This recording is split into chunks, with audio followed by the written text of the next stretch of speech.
ഭരണകൂട ഭീകരതയ്ക്കെതിരായിട്ടാണ് കെ.പി. ഉദയഭാനു കഴിഞ്ഞ ദിവസം മല്ലപ്പള്ളി പോലീസ് സ്റ്റേഷനിലേക്ക് നടന്ന മാർച്ചിൽ പ്രതികരിച്ചത്.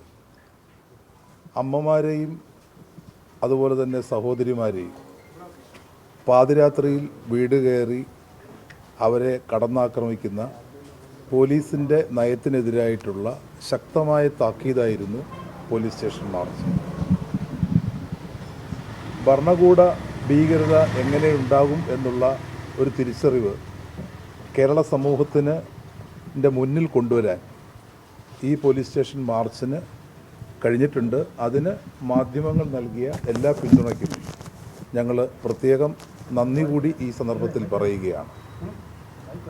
ഒരു കാര്യം പ്രത്യേകം ശ്രദ്ധിക്കേണ്ടത്, ഒരു സെർച്ച് വാറണ്ട് ഇല്ലാതെയാണ് പോലീസുകാർ വീടിൻ്റെ വാതിൽ ചവിട്ടിപ്പൊളിച്ചകത്ത് കയറിയത്.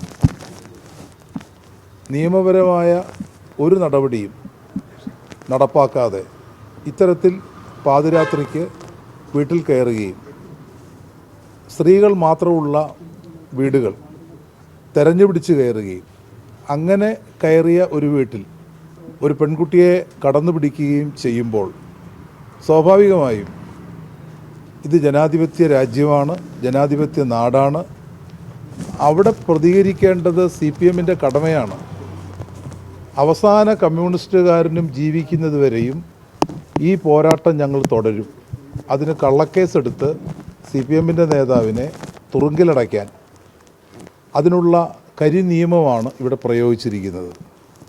അതിനെതിരെ അതിശക്തമായ പ്രതിഷേധം ഈ ജില്ലയിലുണ്ടാകും, യാതൊരു സംശയവുമില്ല. കരിനിയമങ്ങൾ കൊണ്ട് കീഴ്പ്പെടുത്താൻ കഴിയുന്ന ഒരു പ്രസ്ഥാനമല്ല CPM എന്ന് നമുക്കെല്ലാം തന്നെ അറിയാം. അടിയന്തരാവസ്ഥയ്ക്ക് പോലും CPM-നെയും ഇടതുപക്ഷ പാർട്ടികളെയും തകർക്കാൻ കഴിഞ്ഞിട്ടില്ല. ഇവിടെ MDMA കച്ചവട കേന്ദ്രമായ ഒരു മുഖ്യമന്ത്രിയുടെ ഓഫീസാണ് ഈ കരിനിയമങ്ങളെല്ലാം നടപ്പാക്കാൻ ഇന്ന് ശ്രമിച്ചുകൊണ്ടിരിക്കുന്നത്. അപ്പം അതിനെതിരെ സ്വാഭാവികമായും പ്രതിഷേധമുണ്ടാകും. അവിടെ കുറ്റവാളികളായിട്ടുള്ള നിയമം ലംഘിച്ച സെർച്ച് വാറണ്ടില്ലാതെ അവിടെ വീടുകളിൽ കടന്നു കയറിയ, വീട് പൊളിച്ചു കയറിയ പോലീസുകാർക്കെതിരെ നടപടിയെടുക്കാതെ അതിൽ ജനങ്ങളെ സംരക്ഷിക്കാൻ മുന്നിട്ടിറങ്ങിയ CPM നേതാക്കന്മാർക്കെതിരെ 2 കേസുകൾ എടുത്തു.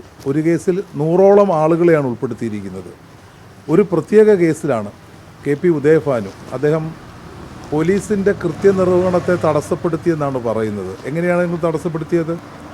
അവിടെ പോലീസിനെതിരെ അക്രമം ഉണ്ടായിട്ടില്ല. അവിടെ പോലീസ് ഉയർത്തിയ ബാരിക്കേഡിനപ്പുറത്തേക്ക് ഞങ്ങൾ പോയിട്ടില്ല. ജനാധിപത്യ വിരുദ്ധമായിട്ട് ഞങ്ങളൊന്നും ചെയ്തിട്ടില്ല. അത് ചെയ്യാൻ അറിയാൻ വയ്യാത്തവരല്ല ഞങ്ങൾ പറഞ്ഞു ഇതൊരു മുന്നറിയിപ്പാണ്. ആ മുന്നറിയിപ്പ് മാത്രമാണ് ഞങ്ങൾ ആ പ്രക്ഷോഭണത്തിലൂടെ ഉയർത്തിയത്. പക്ഷേ ഇങ്ങനെയുള്ള കള്ളക്കേസുകളെടുത്ത് CPM നേതാക്കന്മാരെ തടവറയിലാക്കി പ്രതിഷേധ ശബ്ദം തടയുവാനാണ് ഉദ്ദേശിക്കുന്നതെങ്കിൽ ഞങ്ങൾ സമരത്തിൻ്റെ രൂപങ്ങൾ മാറ്റും. കൂടുതൽ ശക്തമായ പ്രതിഷേധ പരിപാടികളിലേക്ക്, നടപടിയിലേക്ക് ഞങ്ങൾക്ക് പോകേണ്ടതായിട്ട് വരും. ഈ കേസിൽ നിതിൻ ഉണ്ണിയെ 1-ാം പ്രതിയാക്കിയിരിക്കുകയാണ്. കുറ്റം പ്രകോപനപരമായ മുദ്രാവാക്യം. നിതിൻ്റെ വീട്ടിലാണ് പോലീസ് കയറിയത്. ആ നിതിൻ പ്രതിഷേധിക്കുമ്പോൾ പ്രകോപനപരമായ മുദ്രാവാക്യം വിളിച്ചുവന്ന് കുറ്റം ചുമത്തുകയാണ് പോലീസ്. അതെ, വാദി പ്രതിയാവുന്ന അവസ്ഥയാണിപ്പോൾ കേരളത്തിലുള്ളത്. നിതിൻ ഒരു കോളേജ് അധ്യാപകൻ കൂടിയാണ്, CPM-ൻ്റെ ലോക്കൽ കമ്മിറ്റി സെക്രട്ടറിയാണ്. അർജുൻ ആയങ്കയെ കണ്ണൂരിൽ പോലീസ് ലൊക്കേറ്റ് ചെയ്തതിന് ശേഷമാണ് പാതിരാത്രിയിൽ ഈ തെരുവ് ഗുണ്ടായിസം പോലീസ് നടത്തിയത്. അപ്പോൾ ഇവിടെ അച്ചടക്കമുള്ളൊരു പോലീസ് കേരളത്തിലുണ്ടോ? അച്ചടക്കമുള്ളൊരു പോലീസ് കേരളത്തിലുണ്ടായിരുന്നു.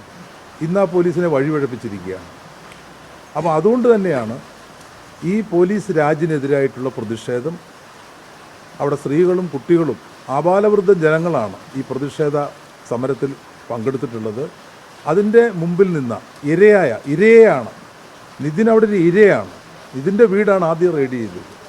ആ ഇരയാണ് പ്രതിയാക്കിയിരിക്കുന്നത്. ഇത്ര വിചിത്രമായ ഒരു ജനാധിപത്യമാണ് കേരളത്തിൽ ഇന്ന് ഈ പോലീസ് രാജിലൂടെ മുഖ്യമന്ത്രിയുടെ നേതൃത്വത്തിൽ നടപ്പാക്കിക്കൊണ്ടിരിക്കുന്നത്. നേരത്തെ പറഞ്ഞപ്പോഴേ ഈ സ്ത്രീകളെ കടന്നു പിടിച്ചു എന്ന് പറഞ്ഞത് പോലീസുകാരെയാണ് ഉദ്ദേശം. പോലീസുകാർ കടന്നു പിടിച്ചതാണ് പറഞ്ഞത്. അതെ, തങ്കമണി എന്ന ആളിൻ്റെ വീട്ടിൽ കടന്നു ചെന്നപ്പോഴാണ് അവിടെ ഉള്ള ആ സ്ത്രീയുടെ കൈക്ക് പോലീസുകാർ പിടിച്ച് മാറ്റുന്ന അവസ്ഥയുണ്ടായത്. അവർ നേരിട്ട് ഞങ്ങളോട് ഇക്കാര്യങ്ങൾ പറഞ്ഞതാണ്. ആ കാര്യത്തിൽ അങ്ങനെ തന്നെ സൂചിപ്പിച്ച് പരാതി കൊടുത്തിട്ടുണ്ട്. ഞങ്ങൾ ഇത് സംബന്ധിച്ച് പരാതികൾ തയ്യാറാക്കിക്കൊണ്ടിരിക്കുകയാണ്. അതിൽ അവകാശ ലംഘനങ്ങൾ, മനുഷ്യാവകാശ ലംഘനങ്ങൾ ഉൾപ്പെടെ ഉള്ള കാര്യങ്ങളാണ് ഞങ്ങൾ ഇതിനകത്ത് പരാതിയായിട്ട് ഉന്നയിക്കാൻ പോകുന്നത്. 1-2 ദിവസത്തിനുള്ളിൽ തന്നെ ഇതിൻ്റെ പരാതികളെല്ലാം തന്നെ ഞങ്ങൾ നൽകും. ഞങ്ങളത് ഓപ്പണായിട്ട് തന്നെ പരസ്യമായിട്ട് ഞങ്ങൾ ഉന്നയിച്ചു കഴിഞ്ഞു.